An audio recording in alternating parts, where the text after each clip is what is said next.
கால் விரலை அந்த காலை வெட்டி விடுவார். அப்போ ஒரு வியாதி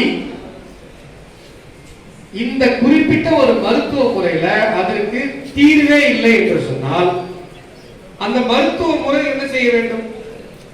ஐயா, நாங்க அலோபதியில் ஒரு மெடிசன் வச்சிருக்கோம், எங்களுக்கு இந்த வியாதிக்கு மருந்து தயாரிக்கவில்லை, எங்ககிட்ட இந்த வியாதிக்கு மருந்து இல்லை. பாரம்பரிய முறையில், சித்த வைத்திய முறையில் மருந்து இருக்கிறது, நீங்கள் அங்கு சென்று அந்த மருந்தை சாப்பிடுங்க சொல்ல வேண்டுமா? நீங்க ஒரு மருந்து கண்டுபிடிச்சு வெளி உலகத்துக்கு சொல்றீங்க, அது நடக்கிறது என்று சொன்னால் நான் எனக்கு தெரியும் இது ஒரு மிகப்பெரிய மாஃபியா உங்களை முடக்க பார்க்கணும். தமிழகத்தில் கொரோனாவால பல பேர் செத்தாங்க, கொரோனாவால பல குடும்பங்கள் பொருளாதார முடக்கத்தை ஏற்பட்டு முடங்கி போனது, பல கொடுமைகள் உலகம் முழுவதும் நடந்தது. ஆனா ஒரே ஒரு நல்ல விஷயம் நடந்தது, சித்த மருத்துவத்தினுடைய பெருமை இந்த கொரோனாவால நிறைய மருத்துவர்கள் நண்பர்கள் நிறைய பேர் எனக்கு நல்லா தெரியும். கொரோனாவுக்கு ட்ரீட்மெண்ட் பார்த்த அலோபதி டாக்டர்ஸ் எல்லாமே வீட்டில் சித்த மருத்துவத்தை தான் எடுத்துக்கொண்டார்கள்.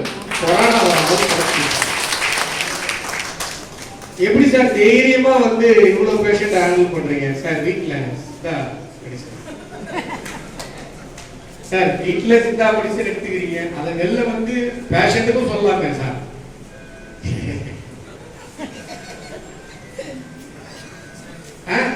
அந்த சிரிப்புக்கு என்ன அர்த்தம்? சொல்ல நாங்க எப்படி ஹாஸ்பிட்டல் அலோபதி மருத்துவ முறை குற்றம் சொல்வது என்னுடைய நோக்கம் அல்ல. சரி, நீங்க சித்த மருத்துவர்கள் மாநாட்டுக்கு வந்ததுனால இப்படி பேசுறீங்களா? அலோபதி மருத்துவர்கள் மாநாட்டுக்கு போனாலும் இந்த விஷயத்தை நான் பேசி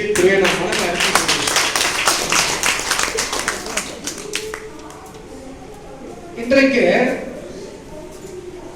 நம்முடைய சமூகத்தினுடைய, அதாவது சித்த வைத்தியர்கள் சமூகத்தினுடைய தேவை என்ன? நீங்க எனக்கு ஒரு மனு கொடுத்திருக்கீங்க, இந்த நேரத்தில் நான் சொல்லுவேன், கண்டிப்பாக நீங்கள் கொடுத்த அந்த மனு பாரம்பரிய சித்த வைத்தியர்களுக்கான பதிவு நடைமுறை மீண்டும் தமிழகத்தில் நடந்தே தீரும்.